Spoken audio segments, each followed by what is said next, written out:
Assalamualaikum warahmatullahi wabarakatuh. Jumpa lagi bersama saya Rifa Meliani dengan NIM 2284/2011.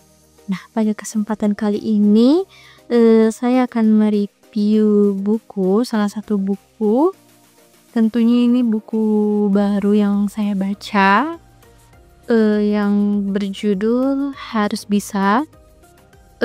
Buku ini buku Seni Memimpin ala presiden kita, mantan presiden kita SBY yang ke-6. Nah,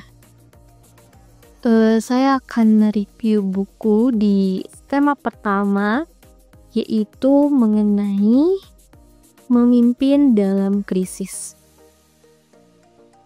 Nah, dalam krisis ini, pemimpin harus selalu berada di depan.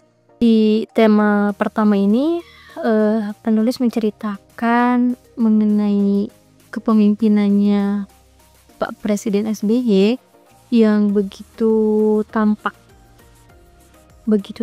dan disampaikan juga di buku ini. Nah, kala itu ini di tema ini kala itu pada tanggal 26 Desember 2004, Presiden SBY dan istrinya itu Ibu Ani sedang berada di Nabire, Papua untuk memberikan bantuan kepada korban gempa. Pada saat itu kebetulan Pak SBY itu bersama istrinya akan berpulang kembali ke Jakarta. Kepulangannya itu di tengah persiapan kepulangannya itu Pak SBY mendengar kabar yang samar-samar mengenai gempa di Aceh juga gitu ya. Lalu staf presiden mengira bahwa gempa di Aceh itu tidak parah gitu. Namun Pak SBY di sini tidak hanya diam begitu saja gitu ya. Dia bersikukuh untuk melanjutkan perjalanannya kembali ke Aceh gitu untuk memastikan keadaan di sana. Nah, beliau juga tidak berasumsi tanpa dasar dan meminta agar berita ini atau informasi tersebut itu terus ditinjau. Nah, beliau terus mendapatkan informasi dan di sini pun penulis mengalami kebingungannya dan merasa curiga karena informasi yang di Aceh ini sangat minim. Nah, penulis pun sempat kebingungan karena keputusan presiden yang ingin bersikukuh untuk tetap pergi ke Aceh kala itu dan beliau berani memutuskan untuk pergi ke Aceh, dan penulis pun melakukan pertimbangan dengan kebingungannya, tetapi Presiden SBY tetap bersikukuh dengan berani dan tegas memutuskan untuk pergi segera ke Aceh. Walaupun dari sekian banyaknya yang mengkhawatirkan Pak SBY untuk keberangkatannya, tapi Pak SBY tidak tinggal diam. Dia berani bertindak dan berani mengambil keputusan. Nah, 2 hari setelahnya beliau sampai di Aceh. Dan benar saja, ternyata dari informasi yang didapat itu sekitar korban jiwanya itu sekitar 60 korban.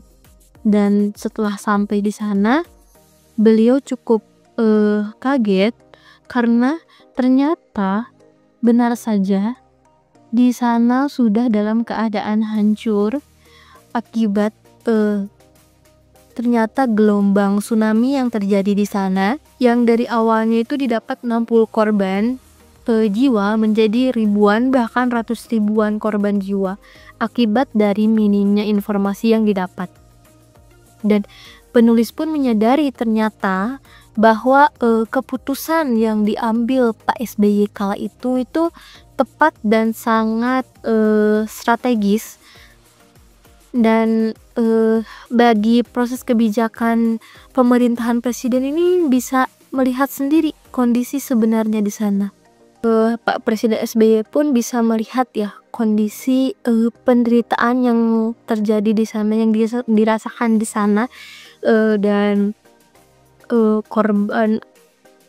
korban yang sangat banyak, dan kala itu Aceh mengalami lumpuh total. Pak SBY dengan kepemimpinannya dengan sekuat dan sebisanya mengerahkan beberapa anggota tim untuk membantu para korban di sana, memberikan bantuan segera.